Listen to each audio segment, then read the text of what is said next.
Hello guys, this is Manish Saini. Welcome to the Gurukul Hub. आप लोगों का गुरुकुल हब में स्वागत है और मैं आपका नया टीचर मनीष सैनी। आप आज पढ़ेंगे मेंसुरेशन। मेंसुरेशन में दो ही टॉपिक हैं, सिर्फ 2D और 3D। सही है। 2D में आपको स्क्वायर, सर्कल, रेक्टेंगल, ट्रायंगल, बस ये 5 टॉपिक हैं और टोटली 5 ही फॉर्मूले पर डिपेंड होती है 2D। हाँ, थोड़ी 3D जो होती है थोड़ी वो लेंथी है, लेकिन उसमें भी हम मेन टॉपिक करेंगे कवर। अच्छे से हम बेसिक पाएंगे सिर्फ फॉर्मूले पर। सबसे पहले मैं 2D ले दूंगा। 2D में आप देखिए,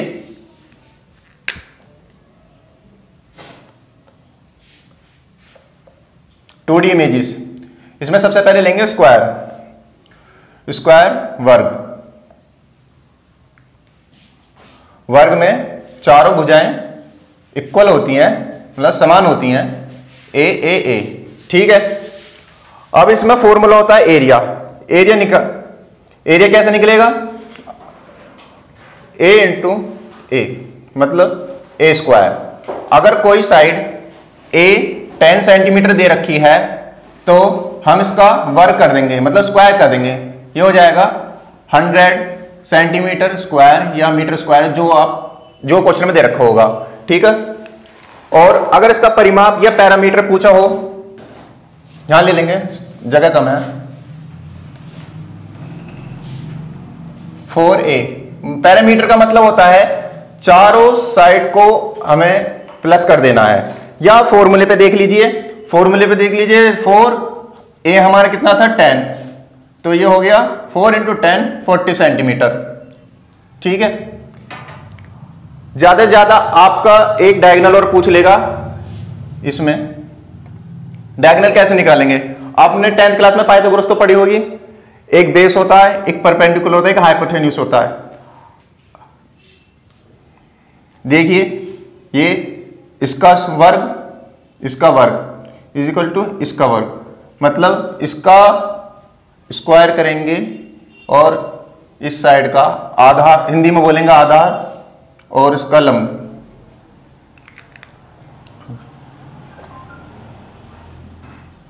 ए स्क्वायर प्लस ए स्क्वायर और इसका अंडर रूट। ठीक, ए रूट।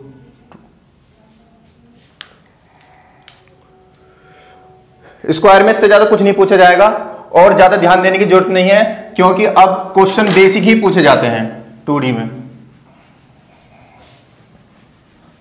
अब रेक्टेंगल लेंगे।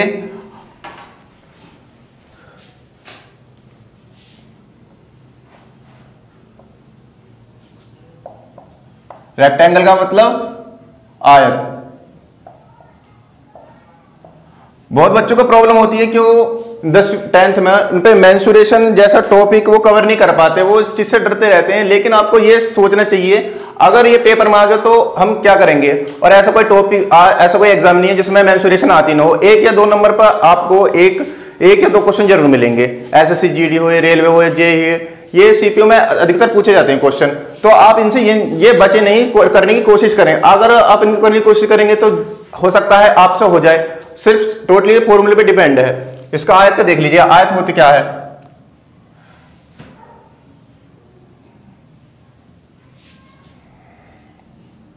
ये इसकी लेंथ होती है या लंबाई कह लीजिए,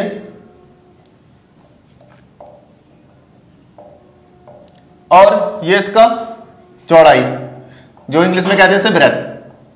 ठीक है। अब इसके फॉर्मूले पे आते हैं सीधे सीधे। आपको क्वेश्चन में ये पूछा जाएगा इसका परिमाप क्या है या इसका एरिया क्या है। तो एरिया का फॉर्मूला होता है लेंथ इंटू ब्रीथ, मतलब आधार गुणा चौड़ाई। हम लंबाई मान लें 10 और चौड़ाई मान लें इसकी भी 10 मान लें, तो ये हो जाएगी 10 × 10। ठीक है बच्चों। और अब इसका एरिया निकल गया। अब पूछेगा आपका परिमाप में ये देखिए,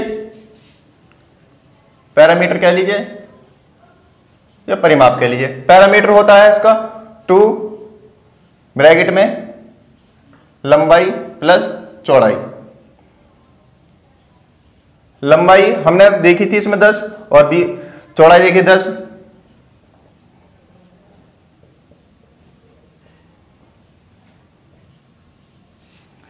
यहां लिख लीजिए, हमें स्पेस कम है थोड़ा, 20 सेंट। ठीक है, अब आपके दो टॉपिक कवर हो गए, स्क्वायर और रेक्टेंगल, वर्ग और आयत। अब तीसरा होता है रेक्टेंगल। इसमें से सबसे ज्यादा क्वेश्चन पूछे जाते हैं ट्रायंगल में। तो आप ऐसा ही मत समझिएगा कि ये टॉपिक हमसे होगा नहीं, बस करने की कोशिश कीजिए और ज्यादा हो सके तो बस आप फॉर्मूले लिख लिख के देखिए। जितना आप फॉर्मूले लिखिएगा उतनी आपको ज्यादा मेमोरी आपके सेव हो जाएंगे। ये ट्रायंगल,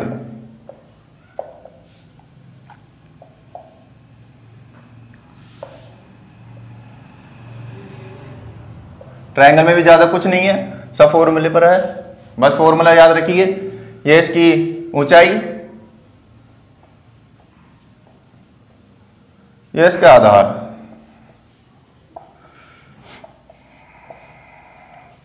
अगर आपसे ये पूछे ट्रायंगल का एरिया कितना है, तो एरिया होता है इसका 1/2 लेंथ इंटू ब्रीथ, मतलब लंबाई गुणा चौड़ाई। ठीक है, लंबाई इसकी ये ले सकते हैं हम इसकी,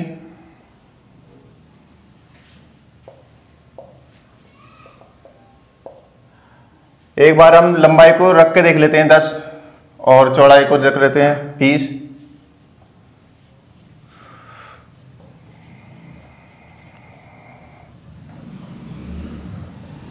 200 सेंटीमीटर एरिया निकल गया है। एरिया की खास पहचान ये है, इसमें हमेशा सेंटीमीटर स्क्वायर या मीटर स्क्वायर लगेगा, ये पहचान होती है परिमाप और एरिया की।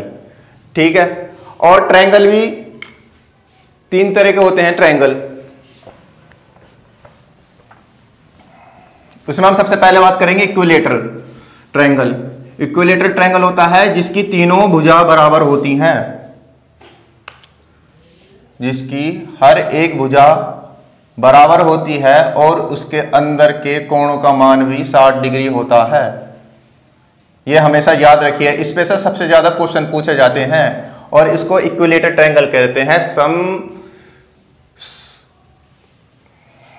और इसका एरिया इक्विलेटरल का √3/4 a स्क्वायर, ये a है इसकी लंबाई या कुछ साइड कह लीजिए, क्योंकि इसमें ऐसा कुछ होता है लंबाई और चौड़ाई। अगर हम a 30 सेंटीमीटर एग्जाम्पल ले रहा हूं, a = 30 सेंटीमीटर, तो अगर √3/4 इंटू 30 सेंटीमीटर का स्क्वायर, तो ये हो गया √3/4 इंटू 30 इंटू 30,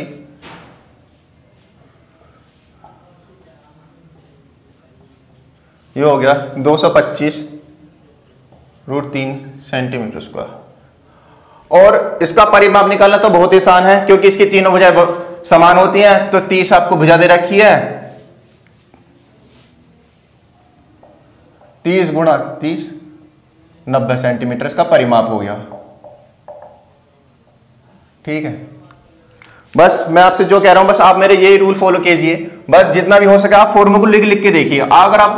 अगर आप फॉर्मूले लिख के देखेंगे तो आपको फॉर्मूले बहुत जल्दी लर्न हो जाएंगे, आपको याद करने की कोई दिक्कत नहीं रहेगी। बस जितने बार आप क्वेश्चन करें, ये तो मैं आपको बस दिखा रहा हूं। अगर आप पेपर में बैठेंगे तो आपको फॉर्मूला लिखने की जरूरत नहीं है, बस सीधा माइंड में फॉर्मूला अपना रखिए। ठीक है, अब रह जाता है सर्कल, जिसे कहते हैं वृत्त, और ये इसका होता है रेडियस। रेडियस को अगर डबल कर दिया जाए तो इसका होगा डायमीटर। ठीक है, अब सर्कल का एरिया क्या होता है वो देख लीजिए, πr²।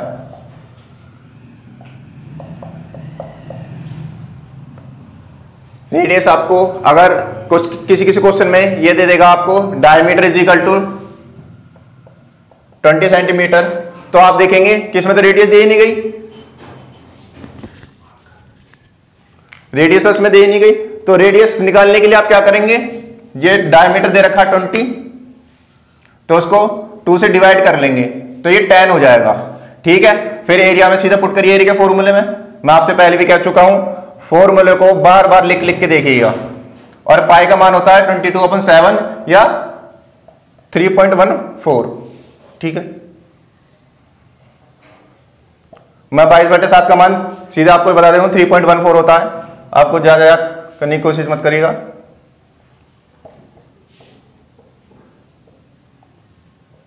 ठीक है, और इसका परिमाप और देख लीजिए।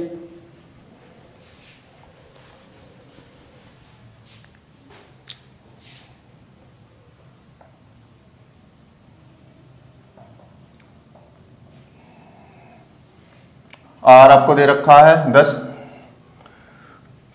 और पाई का मान आप चाह सकते हैं 3.14 रख दिए या 22/7 या 22/7, वो आपकी मर्जी है। आपको देखना पड़ेगा क्वेश्चन में क्या दे रखा है जिससे सीधी सीधी संख्या कट जाए।